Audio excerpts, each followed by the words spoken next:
So much to take in. How are you feeling? Excited, depressed, bewildered? Carl? Nervous? We definitely had some thoughts that the World Cup would have a very strange effect on the January window, putting people in a certain shinier gloss. But I don't think anyone certainly expected a gentleman who hasn't played 70 club games to go across as being one of the most expensive football players of all time, quote unquote, merely because they were the best young player of Qatar 2022. It is faintly absurd how much money the Premier League has compared to the leagues. But hopefully, now the Premier League spent all that money, the other leagues can have a decent summer window as well and get some levity. Is that too much to ask for? Have some of our change, rest of world. Yeah, 85% of the Premier League spending has gone outside the confines of the United Kingdom. Rory, you were in Qatar. What did you make of Enzo Fernandez? Do you buy that price? Yeah, I think Enzo's brilliant. I think he even before Qatar, you could tell, he'd started brilliantly at Benfica. I think he is going to be hang on, I'll start again. I think with a fair wind, he will probably be one of the best midfielders in the world for the next 10 years, and that is great. He's a lovely player to watch. I think paying £107 million for a 21-year-old who, like Carl says, has not yet played 100 senior games is nuts. I think I saw it being dressed up as a great triumph for Chelsea, which I think is odd, given that they just paid the release clause. They got this great. They walked into a shop and paid the asking price. Well done, everybody. I don't know. I found the whole thing quite obscene. Not just Chelsea, just the general spending. I find it really odd that to some extent, a lot of the coverage of all this is still breathless and childish, and isn't it exciting when it is fairly obvious now that this is a real problem for football in a number of different ways.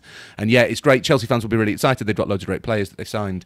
The whole thing leaves me cold and troubled. Oh, is it a problem for football in other countries but not so much here?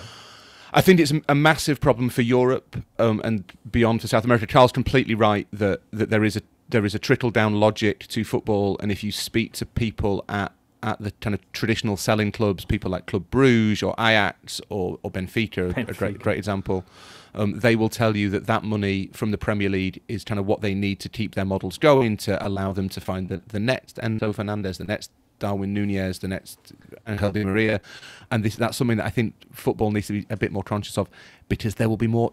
There are always more players. There'll be more players along next year, and it may well be that some of those players that Chelsea have signed, all of whom look excellent, maybe in 18 months' time there'll be somebody who they think is even better than one of those, and they'll have to go and buy them. Right, and these players will be off on loan somewhere else. Yeah, I'm just saying that there was this pandemic, which was almost like a mortal hit to a lot of the football around Europe, and the fact that there is one league that not only survived it, but seemed to come out of it in even more robust shape, is at least a kind of, what do they call it in economics, an accelerator for the football economy as a whole.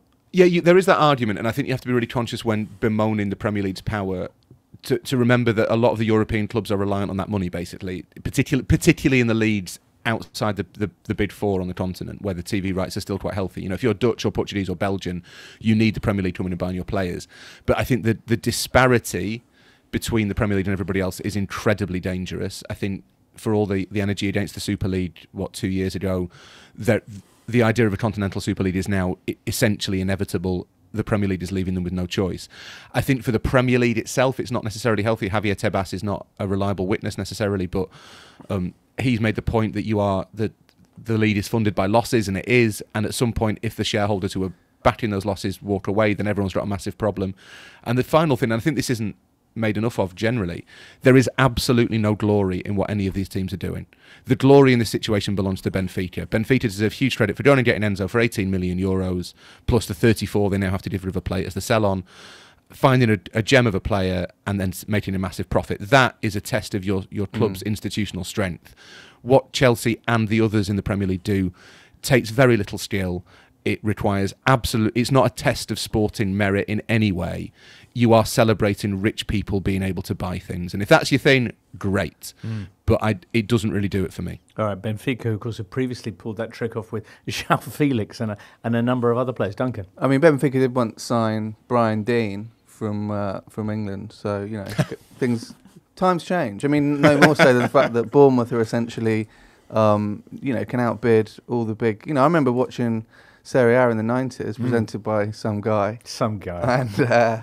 And these clubs. The idea that Bournemouth, Steve Fletcher's Bournemouth, would be more financially powerful was unthinkable. And right.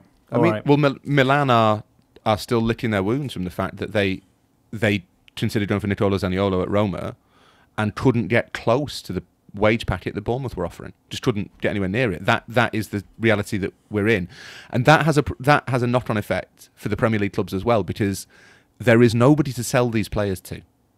If it's all the players that Chelsea have signed, and they all look quite sensible, a couple won't work out because that's football. Right. There is no market for them. There is no one in Europe who can afford them. So you're either going to have to do a Jorginho, sell them to a rival, or you're going to have to swallow the wages and pay them to play for somebody else. But isn't that what we used to see in Italy in the 90s, was that only other Italian clubs could buy those players? So you did see quite a big sort of market between the big clubs, and maybe that will be more common going forwards in the Premier League. I think it probably has to be. Jorginho-esque moves, do you think? Yeah, and that's absolutely right. I think the difference now is the scale of disparity between the leagues. So when Milan went through that phase in the late 90s of buying everyone who played well against them. Do you remember that, James? No, yeah, very much. That was their recruitment strategy. They signed Andreas Anderson. Yeah. I'm not even thinking the level of Papa, right. like the rubbish ones for Rosenborg, who they thought, we better but buy them. A lot of Italian clubs would do that. I mean, Inter were the same. I mean, that is generally what a lot of clubs do. If you ever see a signing, look up his last performance against that club. Oh, look, he was man of the match. Cristiano Ronaldo, no? Arguably. Yeah, Darwin Núñez, yeah. Darwin Núñez, yeah. Anyway, I'll put you down for depressed then, yes? Yes. By all of this. I think there is a point at which you don't have to, as Duncan says, you either have to you'll see them selling to each other a lot more, or they're going to be swallowing the wages. He's right that Italian clubs used to do it, but back then, Lazio could break the world record for a player and then shift them onto Valencia. That wasn't impossible. Whereas now, unless PSG want them, like Hakim Ziyech randomly PSG want, there is no one who can afford them unless they fancy a move to Saudi Arabia. Yeah. Although Marseille popped up with quite a lot of significant business, but hey. I take your point, Rory, and my boyish enthusiasm for who everyone got for Christmas on Tuesday has been suitably dimmed. Well, maybe touch on some of the big moves, the Jorginhos, the Pedro Porros, the Marcel Sabitzers as well in the course of today's show when we talk about the football. The Totally Football Show podcast is available 3 times a week, bringing you all the football news you could reasonably be expected to care about. We've got views, we've got stats, we've got analysis, we've got some of the best football writers around, and the whole thing is absolutely free. So have a listen on Spotify or Apple Podcasts or all the usual places by clicking on the link below.